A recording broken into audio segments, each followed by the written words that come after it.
Pradel. Cube Radio. Cube Radio. On apprend que c'est demain, là, où c'est demain où on va apprendre si le tramway, ça passe ou ça casse. Tous les yeux sont rivés vers Québec.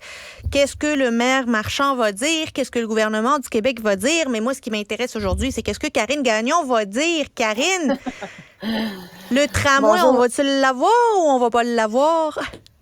Ben écoute, moi j'espère grandement qu'on va l'avoir, au moins qu'on va le lancer. Tu sais, peut-être pas dans sa forme actuelle, on va sans doute réviser le projet. Là, c'est ce qui émane là, des commentaires de M. Legault, de M. Marchand depuis la semaine dernière, à l'effet que on verrait le projet, mais peut-être pas dans sa forme actuelle.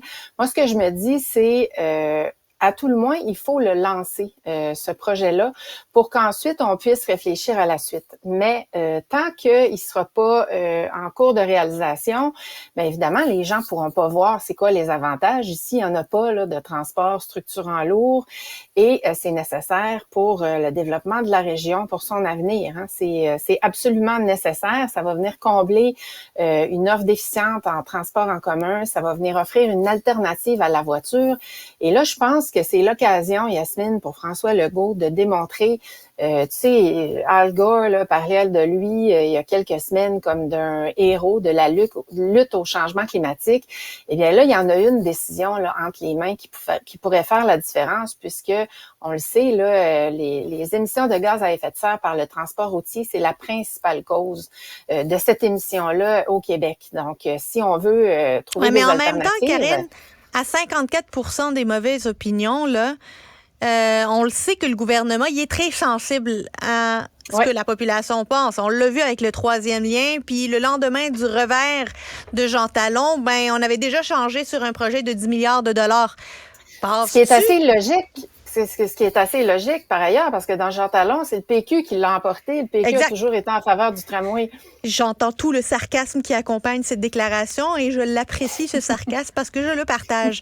Mais au-delà de ça, Karine, ça serait bizarre que le premier ministre sorte et dise, alors qu'il disait il y a encore quelques semaines, je vous ai entendu, on va regarder le troisième lien, puis là, ils sortent puis ils disent, je vous ai entendu, mais c'est pas grave, j'y vais pareil. Ouais, mais en quelque part, là, il faut retourner dans l'histoire de ce projet-là pour comprendre que le gouvernement est en bonne partie responsable de ce manque d'acceptabilité sociale-là du projet. Il y a eu énormément de délais, moi j'appellerais ça des délais indus même, réclamés, qui sont attribuables au gouvernement. Il y a des décrets qui ont tardé à être accordés par lui. Il y a des changements qui ont été exigés, changements dont on n'a toujours pas compris par ailleurs c'était quoi le bénéfice. Là.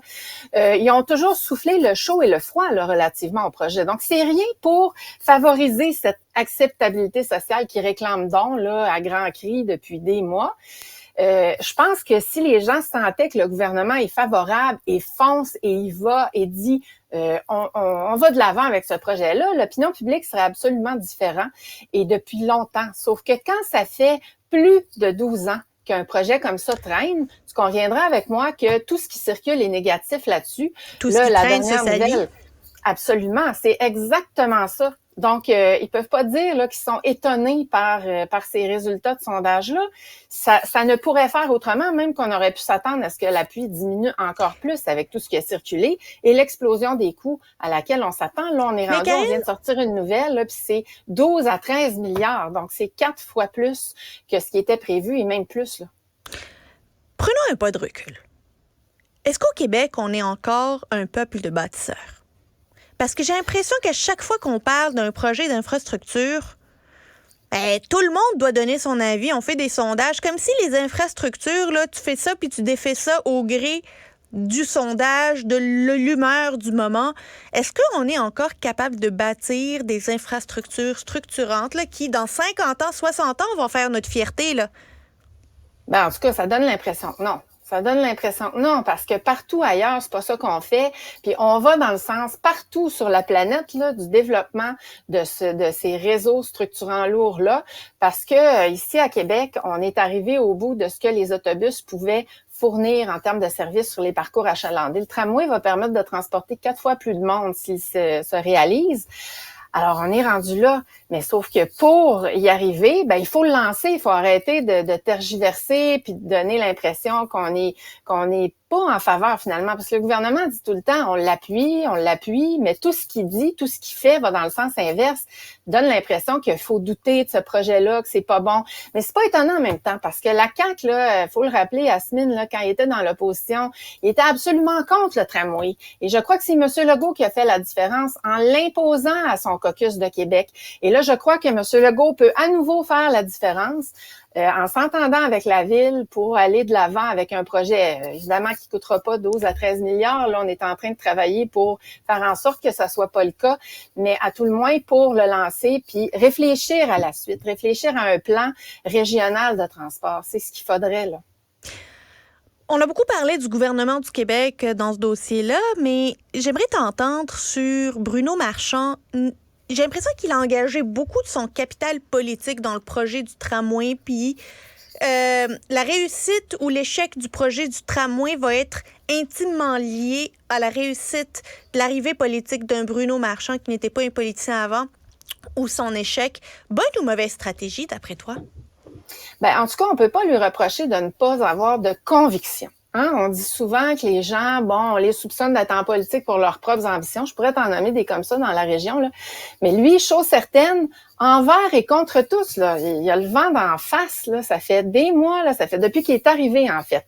Puis qu'il a repris ce dossier-là, qui s'est identifié comme le capitaine tramway. Ça, c'était peut-être une erreur stratégique, là, de trop s'accoler au projet parce que ça le politise encore plus. Mais de toute façon, il est politisé depuis le début, là, ce projet-là. Donc, c'est sûr que son avenir politique est intimement lié à la réussite de ce projet-là. Sauf que, encore une fois, là, je pense qu'on peut saluer le fait que le maire se tient debout. Ça aurait été beaucoup plus facile là, de dire on abandonne, mais je sens vraiment qu'il le fait dans l'intérêt de la région. Parce que c'est nécessaire pour Québec. Là. Si on repart à zéro, c'est la catastrophe, Yasmine. Il faut être conscient de ça. Puis c'est quand même notre capitale nationale. Là.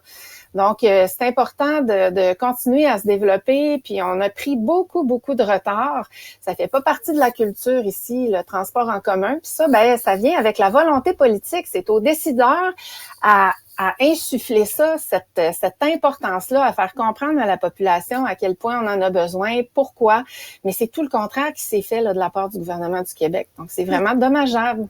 Mais même de la part, je dirais, de la ville, on dirait qu'on n'est pas capable de prendre les citoyens de Québec, notamment par les tripes, là, pour leur donner un sentiment de fierté puis dire pourquoi pas à Québec on n'aurait pas de réseau de transport structurant? Pourquoi vous en voulez pas, par exemple, comparé à Toronto, à Montréal, à d'autres grandes villes? J'ai toujours l'impression qu'on revient toujours aux chiffres. C'est important, les chiffres, je suis la première à le dire. Mais à chaque jour qu'on attend, la facture va être plus grosse. L'inflation n'arrêtera pas le temps qu'on se décide sur le tramway. Oui, puis tu sais, le maire le relevait la semaine passée. À Montréal, vous n'avez pas des animateurs de radio là, qui, à longueur de journée, parlent contre le projet. C'est ça qui se passe ici. Les gens de Montréal le voient pas, en sont pas conscients. Puis c'est normal parce qu'ils n'entendent pas ces discussions-là sur les ondes de la radio de Québec. Mais c'est ça qui se passe depuis des années. C'est ça qui se passe. Donc ça, c'est un courant très négatif. Puis on était dans ces eaux-là avant le 400e anniversaire de Québec. Les problèmes avec le manque de fierté. Québec était moribond, ça allait pas bien. C'était difficile de faire des projets. On dirait que là, écoute, on est à la croisée des chemins. On est à la croisée des chemins à savoir, ah non, mais ça remonte vraiment avant Clotaire Rapaille, là. C'était tous les projets, là, tombaient à l'eau. Monsieur Lallier, il avait le projet de tramway, là. Il souhaitait le réaliser, mais à l'époque, c'était toutes des petites villes. On parle d'avant les fusions. Donc, c'était impossible de réaliser des projets de cette ampleur-là. Maintenant, il y a encore des vents contraires. Et là, ben, il en va de la volonté politique de nos décideurs de faire en sorte de contrer ça plutôt que d'écouter ce genre d'animateur-là et d'y aller avec la science et d'y aller dans l'intérêt commun. Et c'est de ça qu'on doit s'attendre de nos décideurs publics, je pense. Là, je peux pas croire que des stations de radio aient le pouvoir de vie ou de mort sur des projets d'infrastructure aussi gros, là. Ben écoute, tout dépend de François Legault là aujourd'hui là-dessus. Tu l'as dit tantôt, Yasmine, ce gouvernement-là gouverne au sondage. Et il y avait un sondage sur le tramway. Ça fait plusieurs sondages qu'il y a sur le tramway qui disent que l'appui est en diminution pour toutes les raisons que j'ai énumérées tantôt, qui sont tout à fait compréhensibles. Mais là, c'est là qu'on va voir quelle est la volonté réelle du gouvernement dans ce dossier-là. Il va devoir là, arrêter de souffler le chaud et le froid et dire réellement y aller à visière levée, comme on dit là. Karine Gagnon, chroniqueuse politique au Journal de Montréal, Journal de Québec et directrice adjointe de l'information au Journal de Québec. Merci beaucoup. On va s'en reparler très, très bientôt parce que ça va faire couler beaucoup d'encre. Merci. Au revoir. C'était donc tout pour l'émission d'aujourd'hui. Je vous retrouve pour un autre épisode sur Cube Radio dès demain.